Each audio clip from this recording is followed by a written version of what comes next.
Hello? Baby?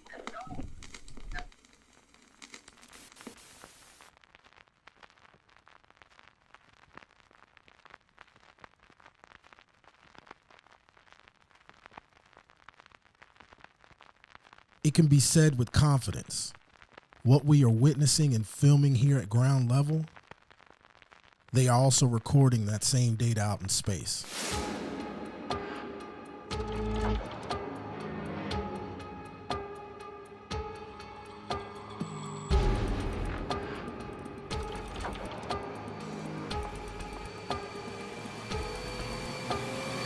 This UAP shows how anti-gravity works on extraterrestrial vehicles. By the early 90s, we already had a couple of these in our possession.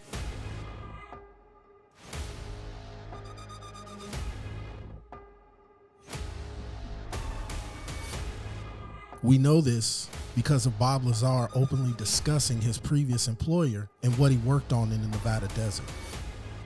The behaviors of this UAP fit with what Bob Lazar said on the maneuverability of anti-gravity craft. At first, the craft remains static, blending in perfectly with the space debris, but then it suddenly vanishes, reappearing towards the right of the screen, traveling towards the direction in which it came from. Then the shot is fired. You'll notice a bright flash in the corner, followed by a visible round that was fired at the UAP. This phenomena breaks the laws of physics and flies out of view. You'll notice what appears to be a second shot that was fired. However, these shots are fired at the same time. Based on where the camera angle is and the curvature of the Earth, that second shot looks like it's much further in distance. In reality, what appears to be two shots is really just one. This type of weaponized technology functions in a unique way. When it comes to capturing alien vehicles, this approach of hitting the target is extraordinary. This weapon discharges, splits, and creates a net of solar energy that's similar to CME's, that's strong enough to disrupt all technologies that get caught in its net. In comparison, the behaviors of this UAP that was filmed on the space shuttle mimic the behaviors of the video that we show in Chapter 1.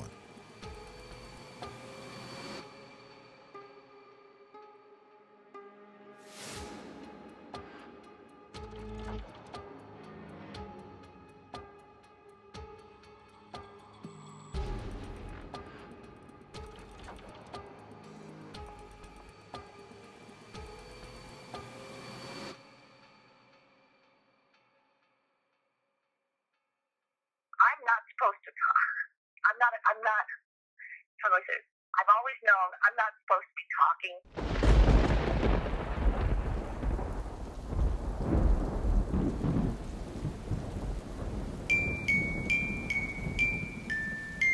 And I saw them. I mean, you couldn't miss them. If anything, they're more curious about us as we are about them.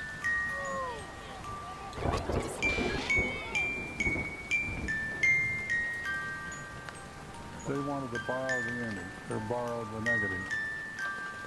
What is that? Because they were in a formation, and I remember seeing something, a flashing light. I couldn't tell the shape of whatever it was.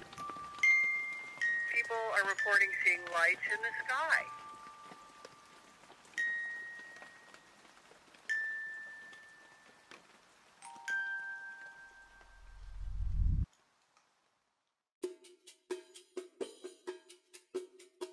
Don't be talking about yourself all the time. Give the other person credit. George Bush Sr. is president at this time. Be a part of something. Be a part of the community. Give to others. I mean, that's the way to do it. And it comes naturally. And so I think for people just to sit and whine and complain about things in life, that's not good enough. You got to be in the game. Get off the bench, get in the game. He would have been the perfect candidate to give full disclosure on unidentified flying objects and their origins. Being that he was former director of the Central Intelligence Agency, he knew about special projects, programs that were available, and who to get in contact with. He was probably the only sitting president to gain access to the deep state, while being in the Oval Office.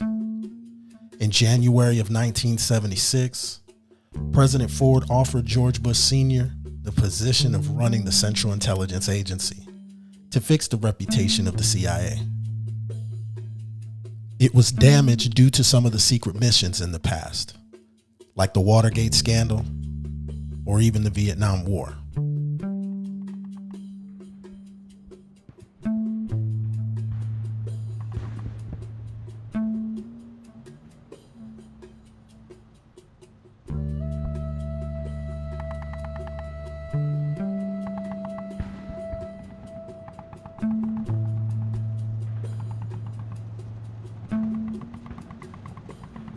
The CIA's involvement in Vietnam did major damage to their image. Protests all over the United States created tons of backlash during the Nixon presidency. Tensions spread as the American public voiced their opinions about the soldiers still being in Vietnam. The public also learned that our soldiers were exposed to Agent Orange, a chemical that was used during the war. It caused major environmental damage and long-lasting health problems to anyone that was exposed, including their offspring.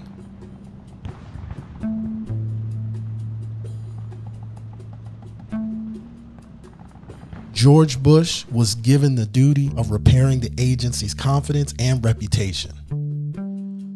During his time of being the DCI, there were national security briefings that took place between George Bush Sr. and Jimmy Carter as a president-elect and a presidential candidate. On November 19, 1976, during one of these briefings, President Carter approached Bush Sr.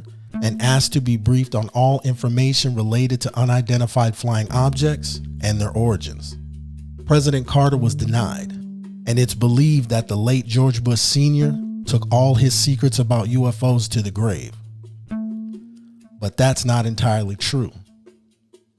There's another version of this story that only President Carter would be able to confirm. This came from a woman who is no longer living.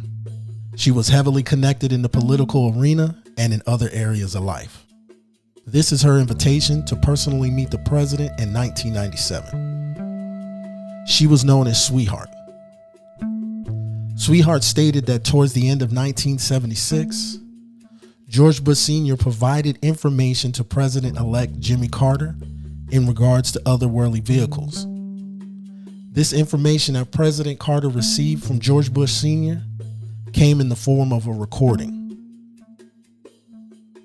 She also stated that this recording was from 100 years prior, and it took place on the property of Thomas Edison.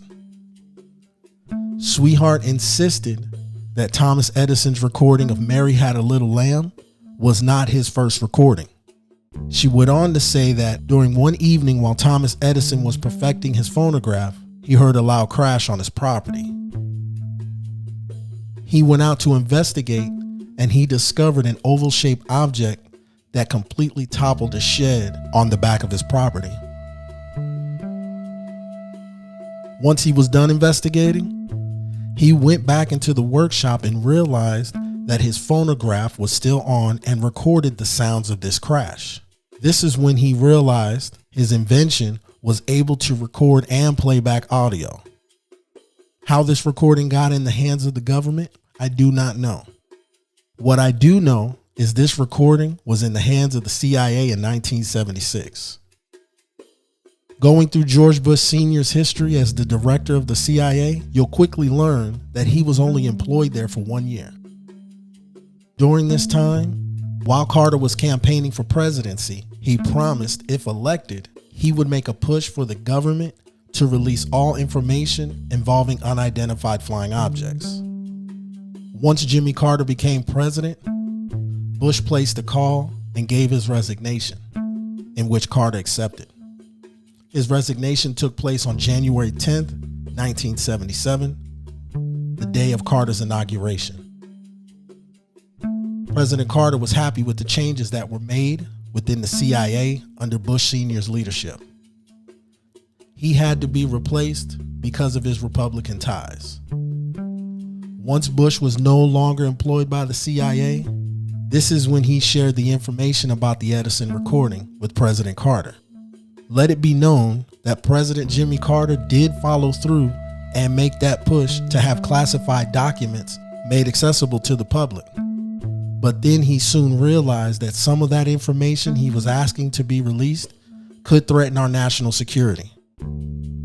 Shortly after, a great idea was presented and put into motion right away.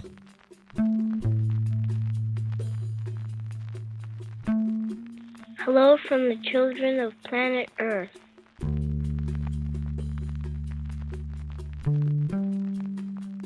These two phonograph records were placed on Voyager 1 and 2 with the intention of letting extraterrestrials know our story here on Earth. They contain sounds, music, and pictures which display the diversity in life here on this world. They were specifically made for any intelligent life on distant planets. These phonographs would be considered time capsules, and President Carter added this message. This is a present from a small, distant world. A token of our sounds, our science, our images, our music, our thoughts and feelings. We are attempting to survive our time so we may live into yours. President Carter always had interest in extraterrestrials because he had his own UFO experience on an early evening in 1969, 2 years before he was governor of Georgia.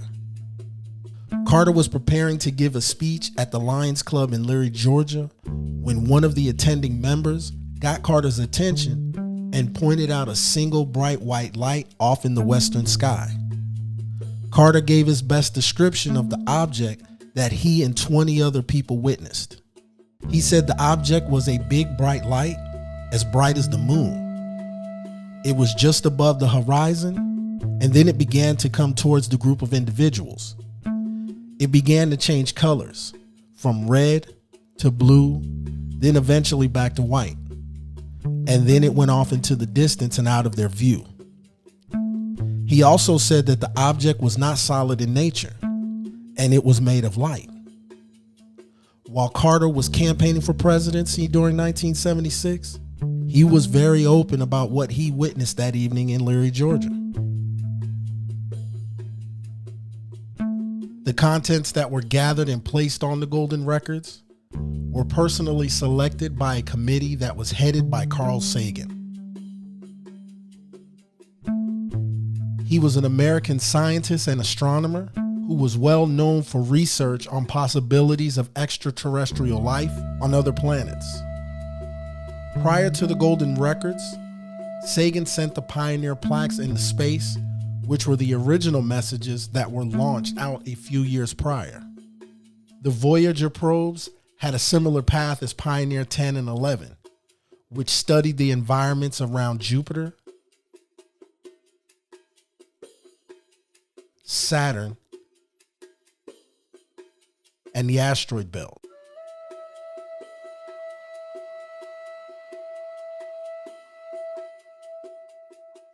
The two golden records are actually gold-plated copper, aluminum electroplated, that has a pure sample of the isotope uranium-238.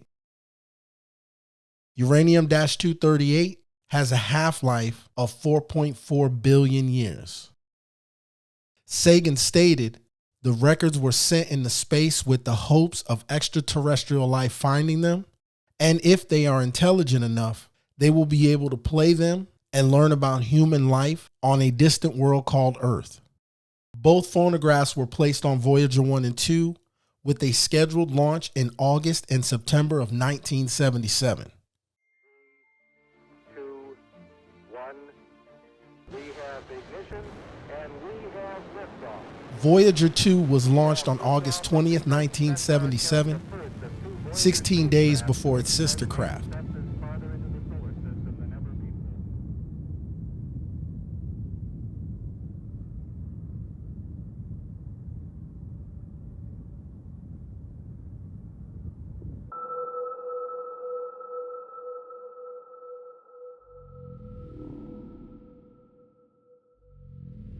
This probe took the path towards Jupiter and Saturn, and because the planets were in a perfect periodic alignment, it also went to the outer planets.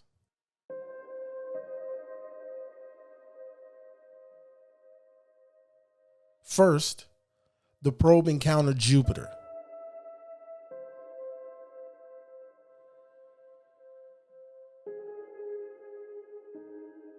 Next, the Voyager would travel to the giant gas planet, Saturn. The next move was tricky, but successful.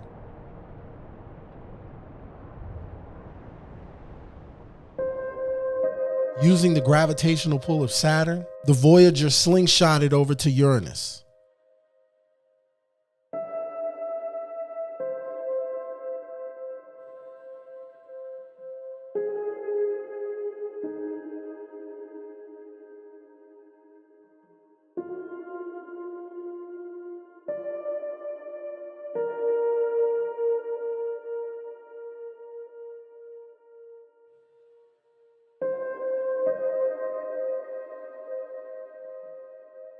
And then eventually made its way to Neptune.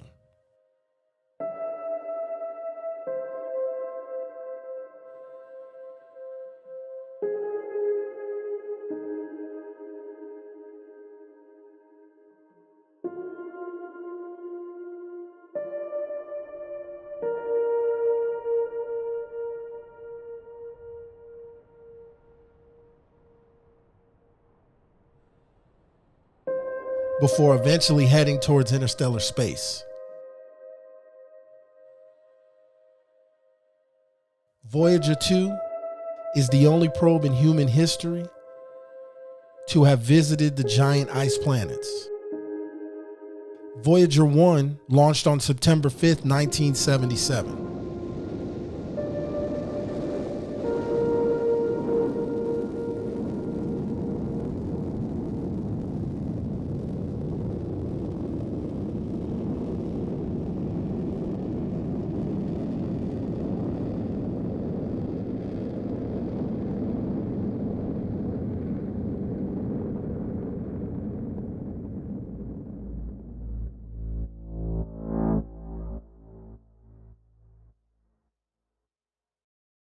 During this trip, Voyager 1 would explore Jupiter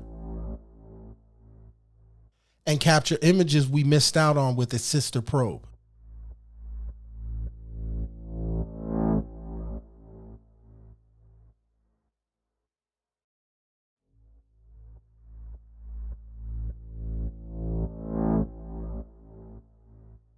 It also went to Saturn, along with its largest moon, Titan.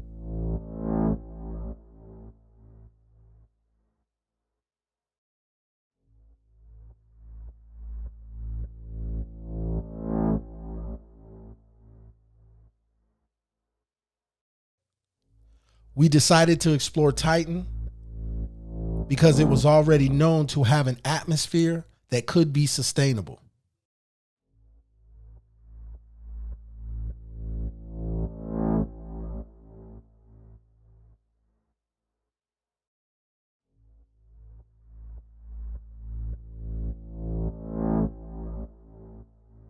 After exploring Saturn and Titan, Voyager headed towards interstellar space.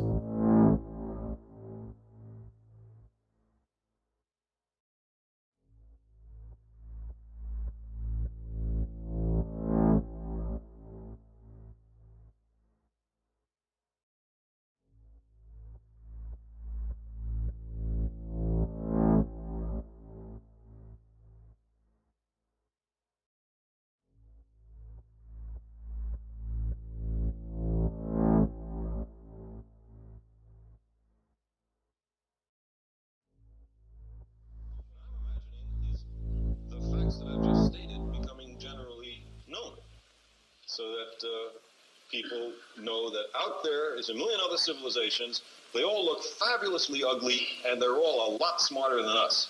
That seems to me useful and a character-building experience for mankind.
30 hours. Also recorded will be dispatch conversation with the National Weather Service personnel. 911? Yeah, is this the police? We do the dispatching form services center. Okay, I don't know if you guys do anything on UFOs at all. Not a thunderstorm in sight. However, we tracked something else that night.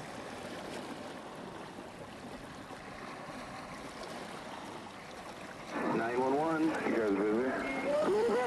Well, I can call that's not a real emergency. We just called about the UFOs. They're out there. Taking airplanes.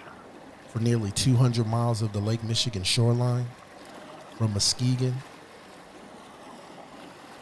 south to the Indiana borderline, more than 300 people reported seeing 3 to 6 unidentified flying objects moving at very high speeds. Center dispatch? Yeah, this is a non-emergency, so feel free to cut me off if something comes in. And I feel kind of silly calling, but my son insisted that I call. Why don't you tell him what you saw? Okay, I was at a real high hill, right on the county line there, and it was like at a 45-degree angle to the ground. There was like probably 4 or 5 lights, and they were all flashing right in a row from the top all the way down to the bottom. And it was sitting there for a while, and then it leveled off, and then it moved southeast. It was up in the air quite a bit. Okay, yeah, we got an officer down the area checking on it right now. Okay. But Okay. It took off real fast. Okay, yeah, we'll let him know. All right. Okay, thank you. Bye. Bye. 911 police dispatch received an abundance of calls from people who were saying they were seeing strange lights that filled up the night sky. Reports came in that they were as bright as the moon. They changed colors from red to green to blue to white. And sometimes they were moving extremely fast and staying static. Some of the reports that were filed actually came from police officers. And one of them came from the meteorologist who worked at the National Weather Station. Hundreds of people that night witnessed this event. 911? We were just wondering, have you heard anything about these lights that are flickering up here in the, what is it, the southeast area? It's like a group. It looks like a string of Christmas lights that's way up in the sky. And we wondered if you had heard anything about it. Not a thing.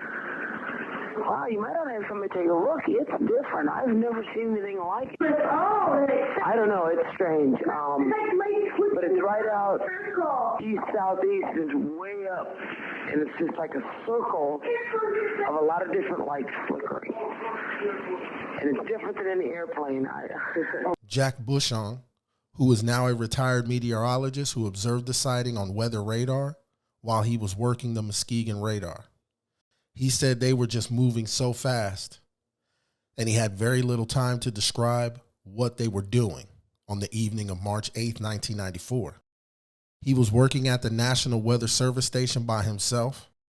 The phone rang, and it was the Ottawa County dispatcher who had been getting reports of seeing strange objects in the sky, and they were calling to see if anything was being shown on the radars at the National Weather Service Station.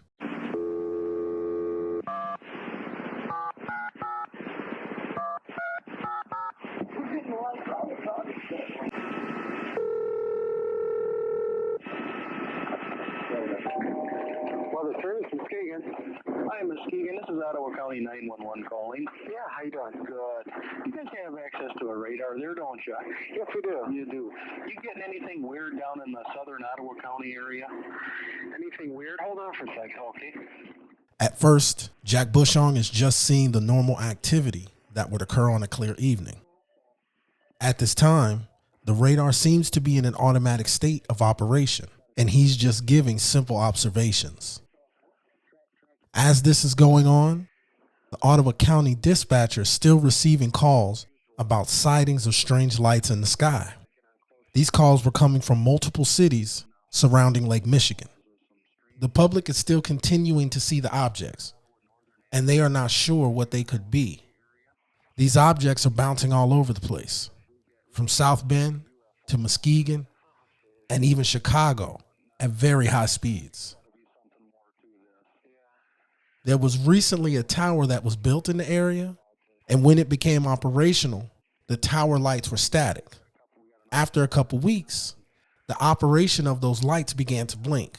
This came from one of the officers simply giving his own opinion on what he thought the people might actually be seeing. The dispatcher immediately tries to make sense of it all by asking some pretty good questions and remaining calm during the process. He's trying to help out without really seeing what's going on. He starts off by asking the callers if they are moving positions around on the property. Maybe that's the reason why the lights appear to be moving, says the dispatcher to a couple callers. But they are adamant about the lights moving in the sky. Not really. Let's see, wait a minute, there's something right there. Okay, let's see what that is. Looks like there's a large return down there. Let's see, that looks like it's up about maybe, well, it disappeared, but it was up about 6,000 feet in about, could have been a plane, I don't know, but it was pretty big. Wait a minute. Sure that was. Yeah, we're getting a bunch of weird ones down there, and like I say, now it's starting to, appears to be moving a little bit south.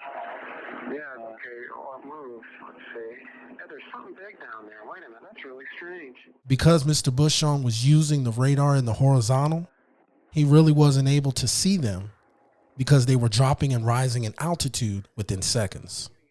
The meteorologist then begins to notice a couple strange hits on the radar, but he still isn't too sure of what it is that he's actually seeing. At first, he thinks it could be a plane, but he notices the hit the radar picked up was much larger than your conventional aircraft. You got to keep in mind, he's not actually receiving the calls, so he's not really sure what he's looking for. He's just being told by a police dispatcher to check the radar for any anomalies in the sky. The reports that were coming in were about 3 to 4 lights flying in a bunch, sometimes separating and even changing colors in the process. They were being spotted in different locations within a 200-mile radius of Lake Michigan. He recognizes that the craft is moving indefinitely, mainly because now he's operating the radar with manual functions in the vertical. This gives him the ability to better track and observe while using the weather radar. The functions of a weather radar work like this. From an antenna, beams of energy are emitted. These are called radio waves. These beams of energy are scattered in every direction. The radio waves travel through the atmosphere and they strike objects in the sky, whether it's a plane, a storm, or anomalies. When those radio waves make contact with an object, and then emits a signal back to the antenna. It looks like a big blob. Yeah, that's the way it was explained to us. And it's not, I think it's almost off the scope. Let me go to another. Hey, this is weird. Let me go to another, let's see. This call between the dispatcher and the meteorologist at the National Weather Service Station in Muskegon supported what people saw on the ground, including police officers. All of this took place in real time. As the dispatcher was on the phone with the meteorologist, the calls continued to come in, and they were being documented. Yeah, it was up about 6,000 feet or so. And unless that was a... Okay. And I can't... It disappears. It's moving because... One pass is here, the next pass is gone. Yeah. Well, I got it on manual now. I'm just I'm continuously radiating on it, and looks like it's steady right now. The reactions of this meteorologist are genuine. Excitement, confusion are all typical when it comes to experiencing something of the unknown. We now have somebody with exceptional technology who is observing these UAPs, confirming what police officers and citizens are witnessing. These craft are able to travel great distances within seconds, covering multiple cities surrounding southern Lake Michigan. They are able to use the energy in the airspace to get from point A to point B a lot quicker than what we know.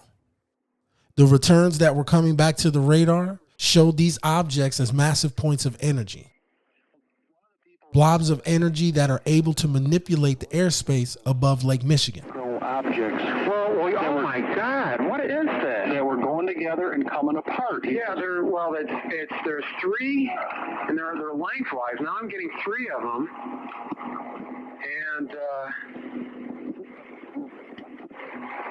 I'm getting a third one now, and they're separated by about looks like about 5,000 feet in height, and about maybe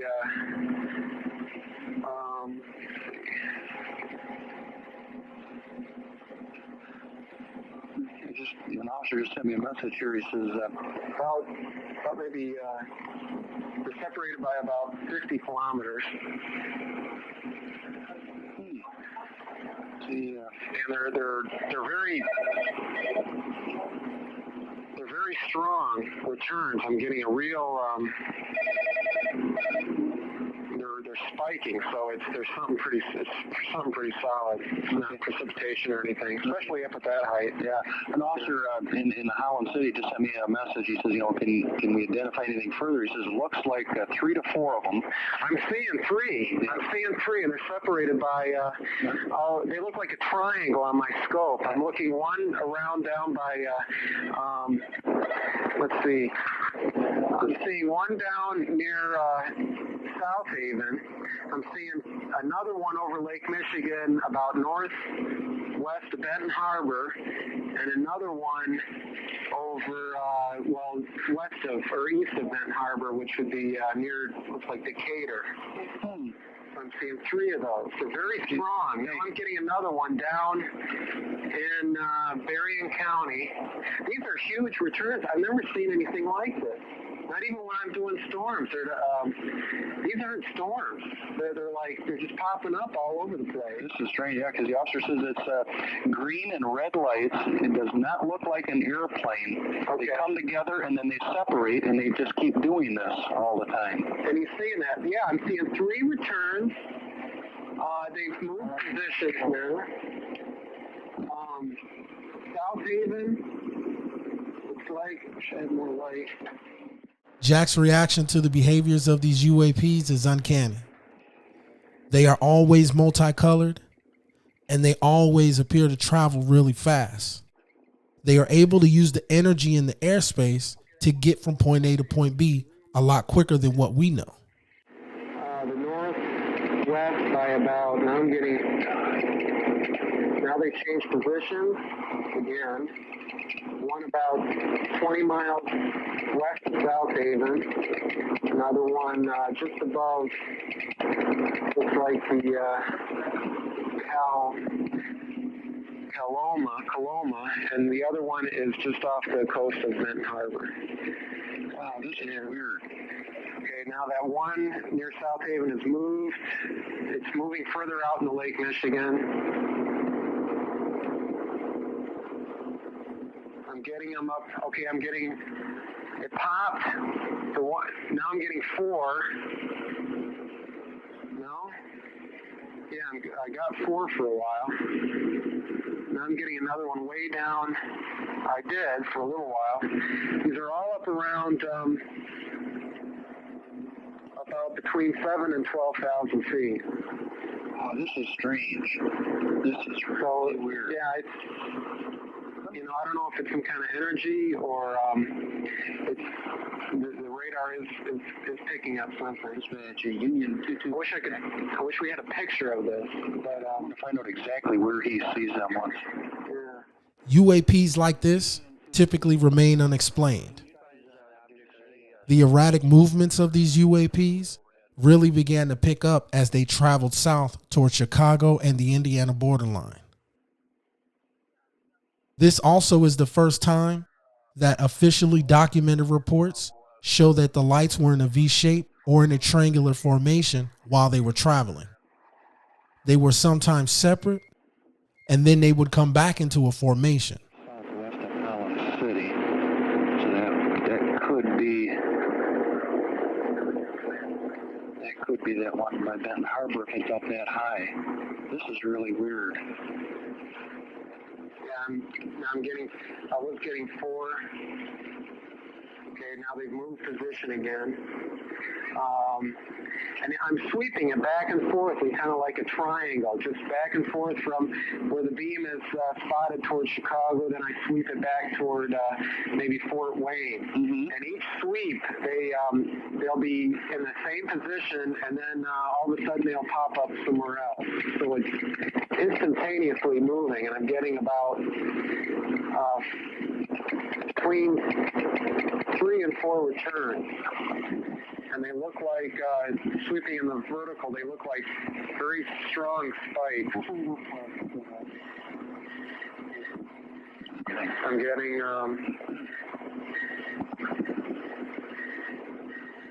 it's really weird.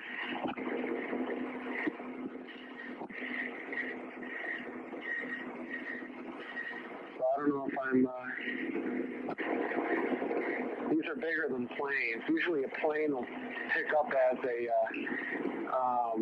little pinpoint, but these are about, on my radar scope, these are about the size of maybe, looks like a half centimeter across. Okay, I'm gonna try Grand Rapids ones here too, and see if they've got anything that they're aware of once too. Okay, they look like they're all moving toward the south, towards Chicago. There's 3 returns moving towards Chicago. They're about over center of Lake Michigan, 3 of them in a triangle, and they're about the real southern part of Lake Michigan, probably just off the coast of Berrien County. Okay. Just northeast of Chicago. All right, I will give them a shot and see what I can locate from them. Okay. Thank you very much. You're welcome. All right, appreciate that. Yeah, no problem. Yep. Bye-bye. Bye-bye. The triangulation of eyewitness reports that included average citizens making calls to the local police department about what they were seeing was backed up by officers on the ground and eventually someone who had access to a weather radar. They all witnessed the same exact thing across different spectrums. The Ottawa County Police Dispatch fielded over 60 calls that evening. The names and reports were heavily documented, including eyewitness reports from police officers that were in the area. Mr. Bushon wanted to make sure that this wasn't a prank and what he was dealing with was real in nature. So he called back just to verify that he was really speaking to someone from the Ottawa County Police Dispatch. When strange things like this occur on radar, he needed to make a report about the sighting and provide it to his authorities. Thankfully, he had the call and recordings of the radar to back up his claims of what he was seeing. With the weather radar tracking these objects, Mr. Bushon gave the description of them being energy and not being able to make out an object or identify what it was. These anomalies would be classified as unexplained aerial phenomena. The behaviors of this UAP showed a manipulation between the gravity and airspace, causing them to show up at different places at great speeds. This is also the first time that officially documented reports show that lights were in a V shape or in a triangular formation. It's also important to state that during the time of this sighting, the northern lights were also on display. Could this aerial phenomena have been a part of the northern lights? Something went on that night over Lake Michigan. Jack Bushong's reports caused a major stir for his place of employment and himself. The National Weather Service station that he worked at eventually debunked the claims and said that they were nothing more than ground clutter that showed up on the radar that night. Eventually, Jack had to move from Michigan and took a job at the National Weather Service station in Atlanta, where he later retired. He did make his way back to Michigan in 2016, and he now investigates UFOs. He continues to interview people that witnessed the event on March 8, 1994. He came across one startling report where witnesses were camping at the base of Lake Michigan when they noticed the craft over the lake. They reported seeing the ship was pulling water from the lake. It was about 30 feet high and looked like a white waterfall. Mr. Bushon confirmed this did happen around the time he was observing the craft during the early hours of March 9th. Something happened that night over Lake Michigan. Where did they come from? And most importantly, where did they go? This case remains unexplained. Okay, what do you have there, sir? There were at least 4 lights, and they were all flashing like okay, they were the sequence. It was a kind of like a V, and there was 4 lights, and they were blinking back and forth. And there's no way, I mean, a plane's not that wide. In just 3 short years, the biggest and most reported sighting in U.S. and UFO history took place. It was a V-shaped object that traveled from Nevada to the Mexico border. Well, let me state it for your documentary. When you talk to people, it's important for you to ask the question, what happened to the light? You're about to hear from a former police sergeant and a police dispatcher who both were on duty and witnessed the events that took place on March 13th, 1997. It's to the point now where you need to present cold hard facts to people or else it's just not going to be listened to. Before we get into that, let me say this. March of 97 was an interesting month to say the least. On my birthday, the leader of Heaven's Gate took his life. Let me state this. We do not condone the actions of this group or individuals, and we want to be respectful of the families who lost loved ones. If you don't know about Heaven's Gate, or maybe you forgot, let me refresh your memory. Heaven's Gate was a group that many labeled as a cult, but technically they were classified as a religious group, led by 2 people, Marshall Applewhite and Bonnie Nettles.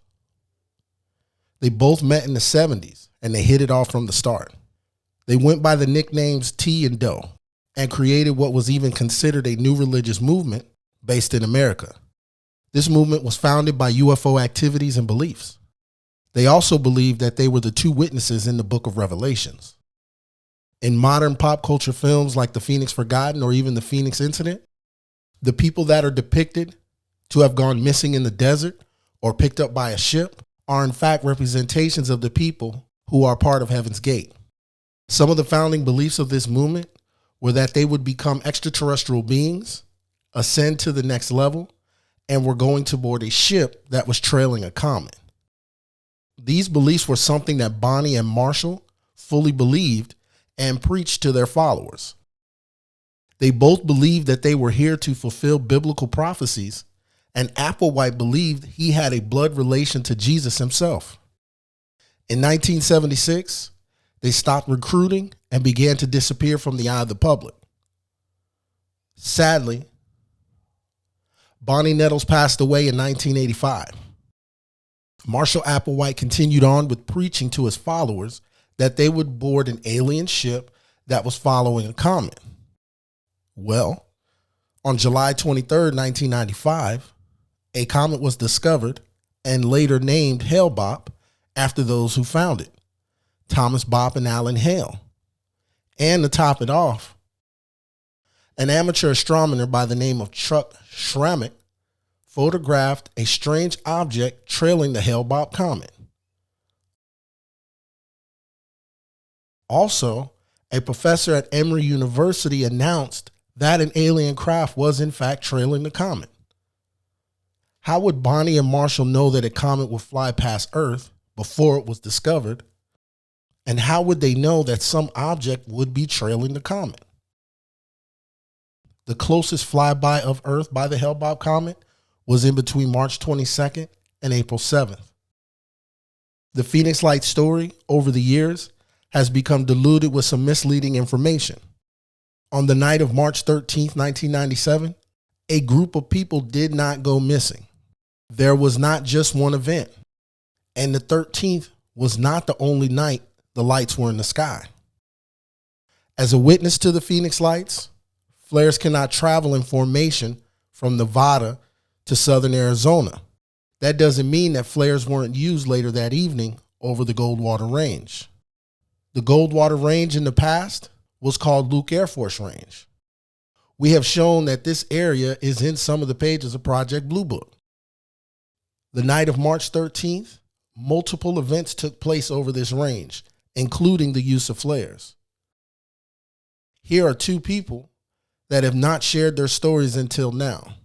Both were in law enforcement at the time, and not only did they see a craft, they saw a craft at different times and at different locations that differ from the popular reports. Would you put me out at 14910 Northeast 24th Street?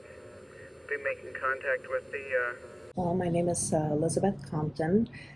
At the time this happened, I was working for the Youngtown Police Department, and it was a fairly busy shift, as I recall. You know, we had a lot of stuff going down, and they were up at the District 3 jail booking, and I had a couple of them that had stopped off, you know, for lunch, so everybody was inside. So I had a minute or two to breathe. Well, on this particular night, I was out there, and then I saw coming, like, from this direction and moving slow, I saw these 5 beautiful lights. And at first I was thinking, oh, that must be the Air Force, because Luke Air Force Base isn't too far away. And then I realized, no, those can't be fighter jets flying in formation, because for one thing, it was going too slow. And then I thought maybe it was helicopters. And then I realized it wasn't helicopters either, because helicopters, even when they're flying, you know, they can still do that little wobble, you know, like they do in the air. These weren't doing that. They were too perfect. And then I realized there was no noise. Even the crickets stopped chirping. There were no dogs barking. Everything was just dead silent. I was just absolutely mesmerized by that thing. I didn't know what it was. I don't know how long I stood there staring at it. And then the phone ringing in behind me kind of snapped me out of it. And so I pulled the door shut and I went and answered the phone. It was one of the officers looking for his report number. Then when I went back to the back door, it was gone. When you went back to your normal shift, did you receive any calls, I'm assuming they would be like 911 reports or something, I don't know the correct term, but any calls of, you know, hey, I saw something in the sky, nothing like that? Nothing. I received nothing like that. And so I figured if anything, they were probably calling the Air Force, you know, because some people, they would call the Air Force if they saw something up there. And in fact, that's what we would advise them. If they called and said, hey, I see something in the sky, I'd say, well, call the Air Force Base and report it to them. You know, we're street cops. We can't go up there and see what's going on. You need to call the guys with the Air Force. But I received no calls, which that was a little bit unusual too, because I was thinking, why aren't I getting any calls on that? And I was just honest with them. Yeah, I saw something in the sky. Well, what do you think it was? I said, I thought it was pretty. I did not feel threatened in any way. You know, I just was more, I don't know, mesmerized. Can I get that case number? You know, I just tell them that, you know, and then I would tell the people, look, if they had hostile intentions, if they really are from somewhere far away and they have the technology to get here, if they were hostile, do you think any of us would still be here? They could wipe us out.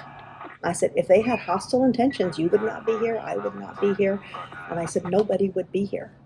And I said, I said, if anything, I think they're just, if it's anything from anywhere else, they're here to take a look.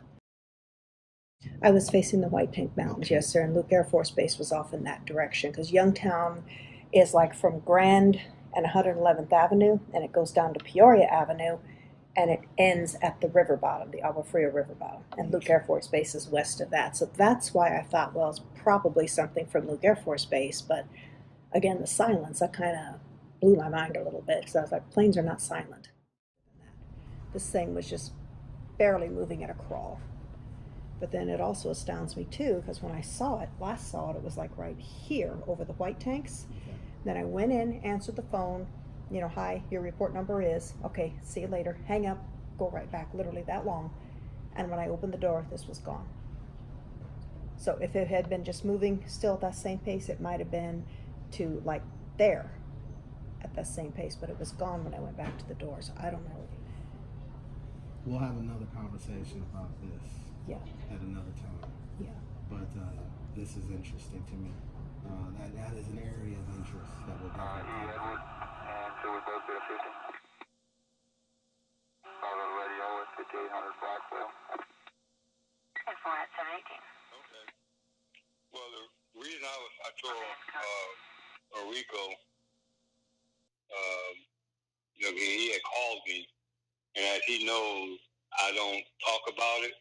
You know, I've had people over the years asking about it, I really don't say anything much about it. You know, I've had conversations with my kids about it and maybe some other close family members. But as far as public statements, I don't make. And the reason I don't make them is because I see myself as not only as a I don't want to say certified, I can't think of another word, observer, but a verifiable observer, you know. And then at the same time, what I was doing could be verified. Yeah, absolutely. I mean, you know what I'm saying? You were a cop. So in reality, that is a dangerous place to be if you have people who don't want something to be known. You get what I'm saying? So I've kept it to myself, not to discuss with anybody or any group of people. And I've had people come to me all the time, and I just, one thing I ask people all the time: what happened to the light? If they can't tell me, then the conversation is over. I know you didn't see nothing. I know there's no way you could have, like I said, there's no way you could saw those lights and then you turned and did something else. And something else had to take your attention away to where you couldn't do it. But if you were able to keep looking at the light, you wouldn't have turned your head. Exactly. But again, you could have been in a situation where the outside forces cause you not to be able to follow the lights, like you're traveling in the car or something happened, you just can't see them.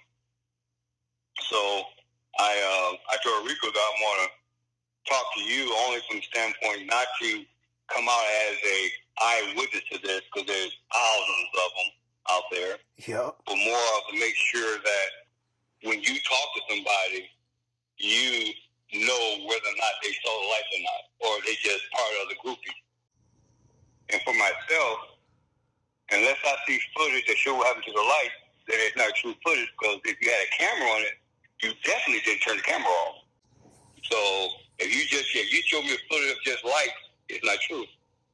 That's what I mean is that when people ask me, I ask them what happened to the light. Well, what does your film show? And you can't say, your film doesn't show me, you can't tell me what happened to the light, then you can see it. One thing I would like you to do is explain what it's like being a Phoenix police officer in 1997. Well, then it was kind of awkward, being African American law enforcement. You have the law enforcement side of things that you are, that you live as your livelihood, and then you have the African American side of it, and that was during the time of NWA, that type of music about, police and versus black community, Rodney King, all that kind of stuff. So you're kind of stuck in the middle, trying to figure out, which way to look or how to look. But it was an interesting time. It was a really interesting time. I was a police sergeant at the time when all this occurred. Your perspective on this, especially painting that picture of the 90s, or at least 97, that's huge, especially coming, from a sergeant. So March 13th, Thursday, early evening, what are you doing? Well, early evening, I'm just starting my shift. I should start by 8:30 or 9 is when my shift started. I was working third shift at the time. At that time, I'm based out of Ahwatukee. There's a little substation there at 48th Street and Ray Road. So I'm basically monitoring Ahwatukee and south side of Phoenix, because there's no other sergeant or lieutenant around. At the time, they were busy on something else. So I had all Ahwatukee foothills and top mountain side from Central to Tempe up to Van Buren. I'm just out on patrol at the time. Okay. So you have, it just keeps getting interesting because you have a perspective further south than what, all right. Okay. So I see everything from the other side of the mountain. And it's pretty much open view over there. Paint the picture for me. Sun's going down. Is it completely dark? You're in your car. It is absolutely dark. It had to be later than 9:30 to 10 when I saw it, because it was dark and there was not a lot of traffic. I took a gym down by 8 o'clock, so it didn't have to be that late, but it was late enough to where there was very little traffic out there, and very little traffic on baseline also. So the time, it seems to me the time is much later. I can't remember the time. It seems like much time must have been more like around 10:30, 11, between 10:30 and 12 was when I think about the activity that's going on. Well, what I see are the lights coming from the west, like far west. Lights shaped in like a uneven boomerang is how I saw it. Shaped like a boomerang, a triangle, moving a triangle, but like a boomerang with more lights on the left and more on the right. So it's coming westbound. I'm coming eastbound from the west. So I can't really tell what it's over because, like I said, I'm in Ahwatukee driving towards the north side, and I see it coming. I'm trying to figure out what it is. And then I stop and just kind of watched it slowly move across the city. So I can't tell if it's going over Central Phoenix or it's going over South Phoenix. It's just big. I believe there were more than that one. What I do. I know it had to be after 9:30 because I wasn't working yet. So it had to be between 9:30 and midnight. When it's coming towards you, does it veer in any direction? Does it go over? What does it do? Okay, the lights of what I saw are probably what the pilot saw. It would have been that time of night for what was going on. It wasn't early, wasn't a lot of people around, so it had to be late. That's why I keep hearing 8:30. I'm like, no, it couldn't have been 8:30. I wasn't even at work then. The light that I saw had to happen, really, I think it had to happen between 11 and 2 o'clock in the morning. And the reason I say that, because nobody was around. The police radio was quiet. I was listening I was waiting to hear dispatchers say people are seeing things, but nothing ever happened. Not a word came on the radio at the time. And I was so stunned by what happened, what I saw, that I went down to the precinct on Southern and 7th Street. I just went in and just stood there, walked around, see if anybody gonna say anything.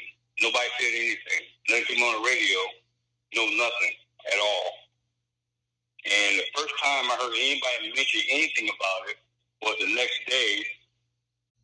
People were calling in the next morning about what they saw, and the governor at the time was giving excuses, I guess you can say, for what people might have saw.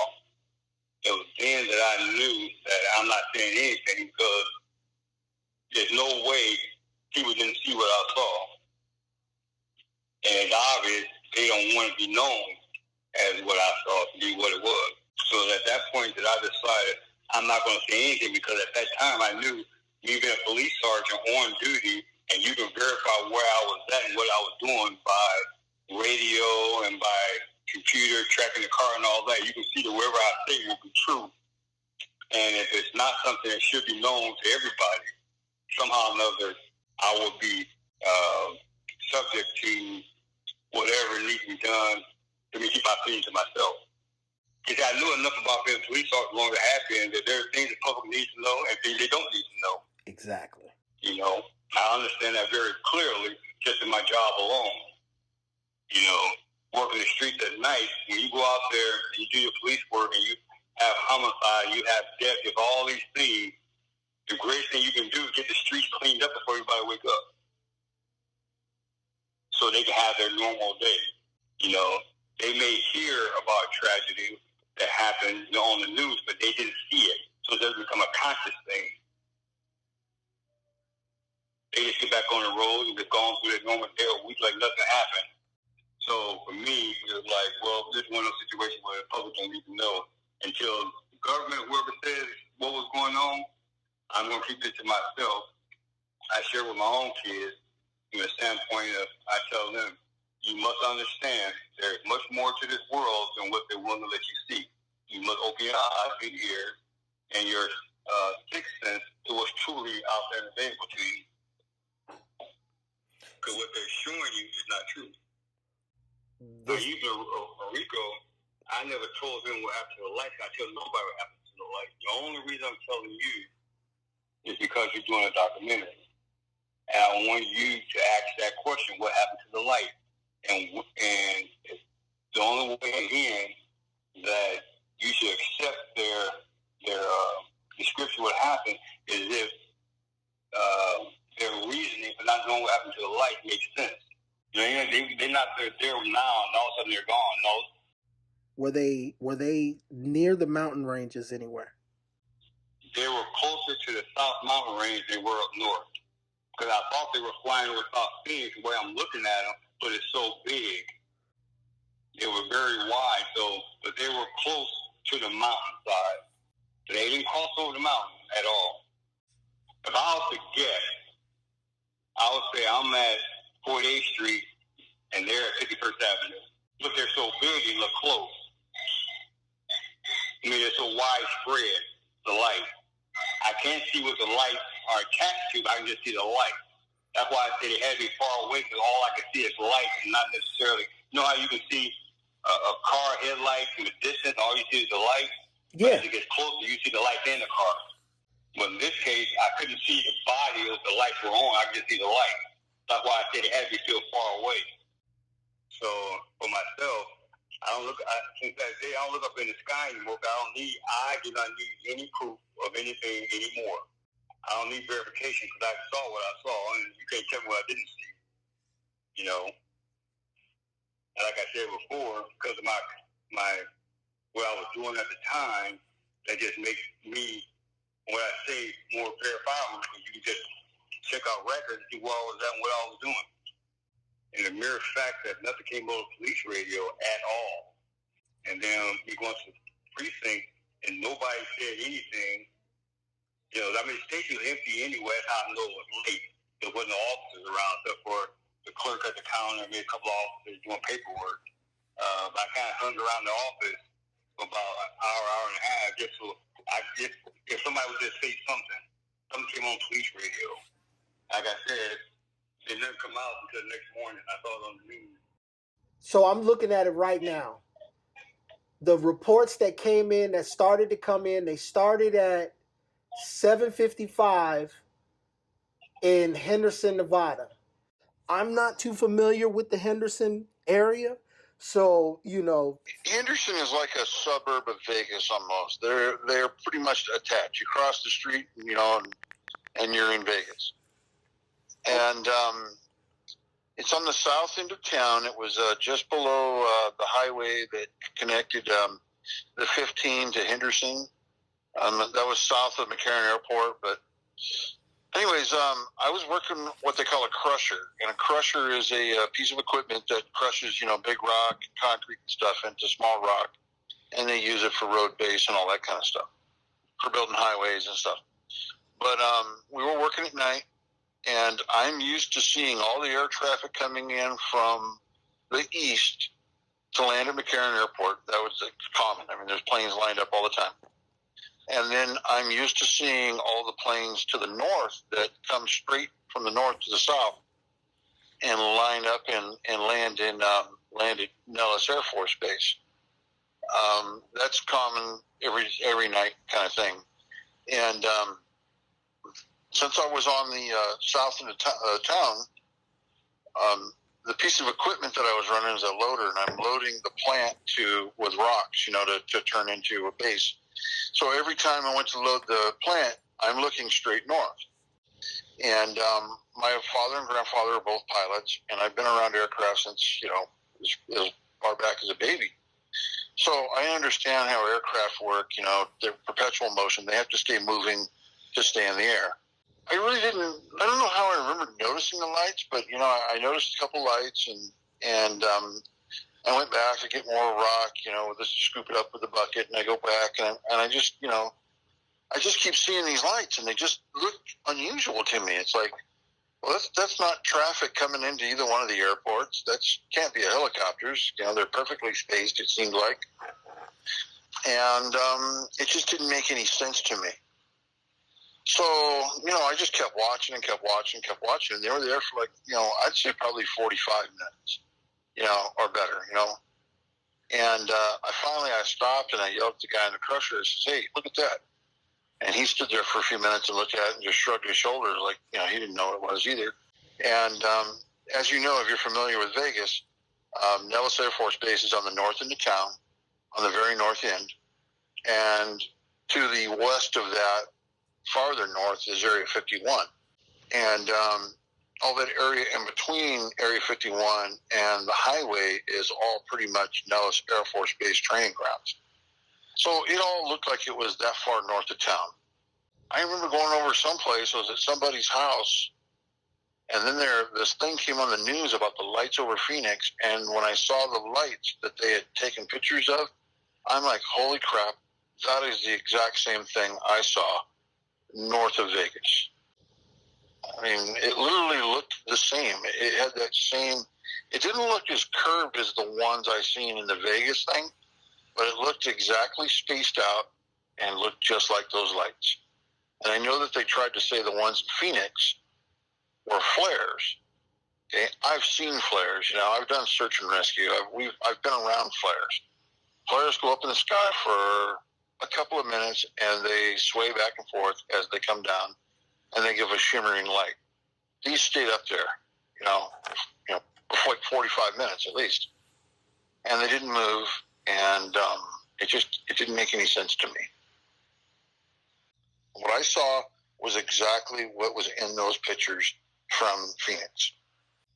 They were more toward Area 51, but they weren't that far away, I don't believe. I don't know how, you know, I couldn't tell how far away they were. You know, I just know that it was unusual. It looked like, if you're familiar with Vegas, on the north end of Vegas, there's a mountain range there. Yep. And it goes across. And Highway 15 goes up one side of it, and then the Highway 95 goes up the other side toward western Nevada. And that mountain range goes all across there, and that's all Nellis Air Force Base. And that's where it was. It wasn't, I believe all the lights that I saw were maybe 6 to 8 lights. I never saw more than that. The next report comes from Paulden, Arizona, by another police officer at about 8:10. Where was this at? This was in Paulden, Arizona, and this is verified information. At 8:15, you have the Lay family at North Phoenix. I was at Sky Harbor. My bus was late. Normally I catch the second to the last bus. The bus I was on, the red line, was late. That was about 8:15, 8:30ish when we crossed over the bridge. And when I first saw the lights, that was, I would say, about 8:15, 8:30. Here's you saw and what I'm talking about are not the same. No, absolutely not. Absolutely not. I think all together that night, I boiled it down to about 9 different events, totaling till about 3 o'clock that morning. That's why I said, but it had to be between 11 and 2 o'clock in the morning when the light showed up that I'm talking about, and probably that pilot was talking about. And like I said before, you know, I never told Rico about what happened to the light. He asks me all the time what happened to the light. I just won't tell him. You know, the only reason I'm telling you, that's truly something you want to keep to yourself as the car that you hide, because that's going to help you understand which light they might have saw and if they actually saw the light. What I'm interested in knowing is because where you're at, your southeast part of the city, seeing them come straight from the west to the east, right? Yeah. Behind that mountain. So when they're coming towards you, right? What did they do? Where did they go? Okay, now this is key for you when you're talking to folks. What happened to the light? Okay? And this is something you have to teach yourself if you're going to be able to identify who's telling you the truth. Or who's just talking, they think they're part of the bandwagon. Before the light crossed my path, that was at about 48th Street, before they crossed my path, all of a sudden, The story of the Phoenix Lights has become diluted with some false information over the years, sensationalized as just one event that only happened in one night. Learn what happened to the lights in the upcoming movie